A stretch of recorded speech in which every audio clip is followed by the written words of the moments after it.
aware of this, most people are probably aware of Fantasy Island. Maybe not have seen an episode, but you're aware of the old show. Yes. But they're doing one as in Be Careful What You Wish For. And that's basically the premise is that's Fantasy Island, and it goes really, really bad. So I love the concept. We'll see how the movie turns out. I love the concept, though.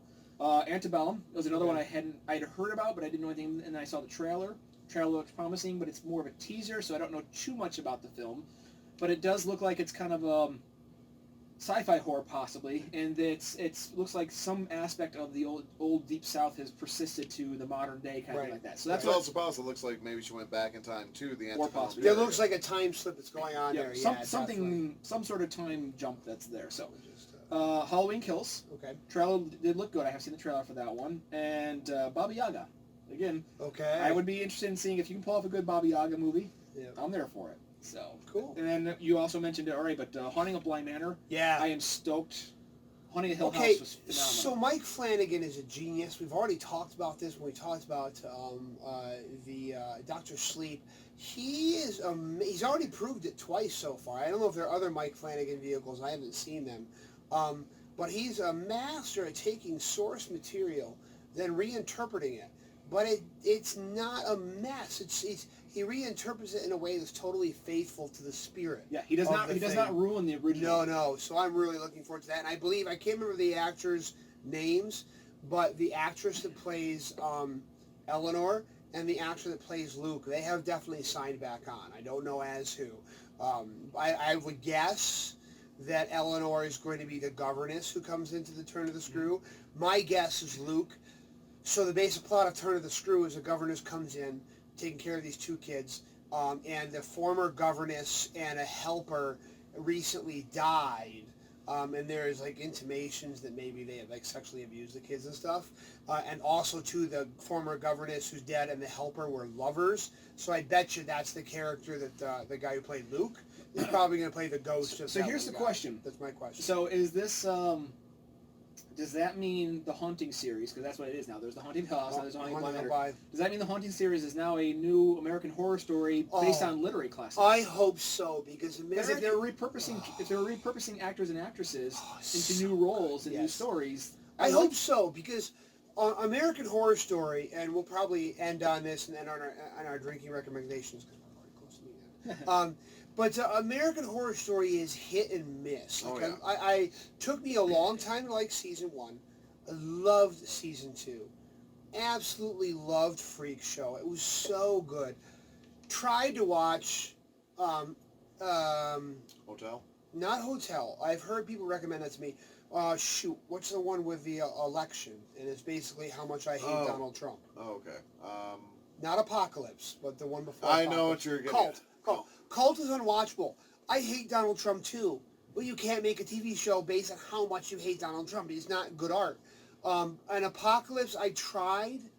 I didn't get very far. So if Mike Flanagan, if that's what he's capable of, and he starts giving us an anthology series of literary classics, I'm all for it. Yep. I'm all for it. All right, so you mentioned drinking recommendations we have today, and I will say these are not we're not sponsored. No, we don't get any sponsor for this, but as it happens, it seems like every time we have a new show, I'm heading down to my local drink dispenser to get drinks, so we thought it'd be fun. We've been experimenting with But we won't say no to sponsors.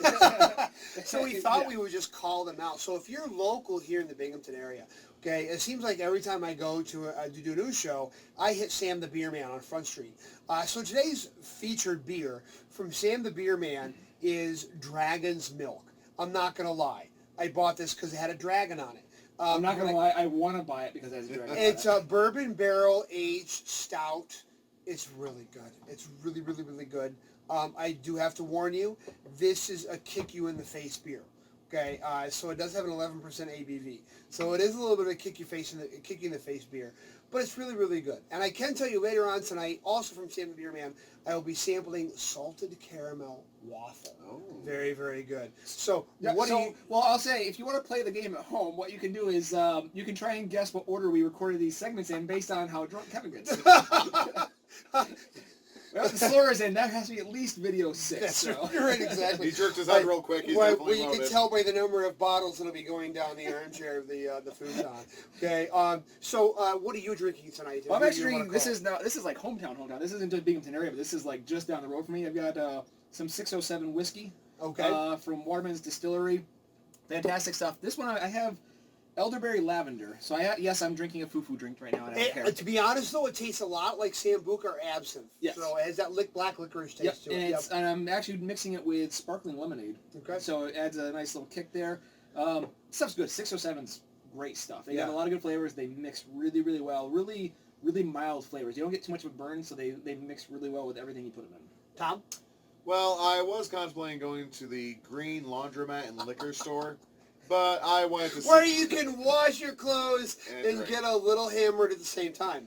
But I went to see the Wine and Liquor on Upper Front Street, and I got 2 things, actually. I got Tullamore Dew, my usual go-to whiskey, introduced to me by Mr. Brian Hyland, one of our great co-workers. Oh, poor Mr. Brian Hyland. Cheers, bro. Toast to you, Brian. So we've got like a 50-50 shot of at some point whether you're going to get sponsored or at some point get sued for mentioning Well, that. There you go. yeah. Well, Now, anyways... you went to Northgate Liquors? No, C&D. Okay, so I went to Northgate Liquor on Front Street, and I also picked up Black Velvet Roasted Caramel whiskey. So, can I go, or do you want to just Very keep tasty. jacking my You time? go ahead. I'm jacking your time. All right, back to it. Tullamore Dew. I was never really a whiskey fan until I started drinking this, and it goes down very smooth. They also recommended Recipe 21, made in Rochester, home of my alma mater, St. John Fisher. To the locals out there, Rochester, 95.1, 95.5. That has a little bit more of a burn, which is not too bad of an idea, especially on a night like this, where we had to have both snowstorm and very low temperatures. Yes. So it's definitely Gotta keep sipping warm whiskey. somehow. And Kevin has these wonderful skull glasses. Bought by my wife, by the way. Oh yeah, so I feel like, sitting here with my glass of whiskey and the skull, I feel like a really evil overlord type of person. I also mentioned that I brought these today, and I'm going to be honest, I bought them because of the pun. I got Citrus Got Real by Springdale. It's a kettle sour. So if you're into sour... I have to say, I was going to buy Kraken tonight just because of the label, and then I saw that it was 95 proof, and I was afraid that we might all be passed out by the end of the show. So I saved that up for. But anyway, That's a hell of a way to end the show. Yeah, it would be. So That'd anyway, be we'll get that, and you and I, because we're both authors, we both write stories. right. We'll do pitch sessions, and but we'll do them we'll do shot pitch sessions. And you have to try and see what kind of ideas we can come up with. And we'll see if it goes. We'll see if we get extra creative or it just. Chuck's going to write it down. You're just going to see it all over the page. Anyway, goes up onto the wall. if you're a local viewer, Sam the Beer Man, Dragon's Milk, Salted Caramel Waffle, Northgate Liquors, Black Velvet, Roasted Caramel, very yummy. C&D Liquor and Wine, Upper Front Street, really a lot of everything you want. Waterman's, they've been around for a couple years now, getting a lot of praise. They much deserve it. And remember, kids, if you're not 21, alcohol is poisonous to you. And bad. And bad. So, yeah.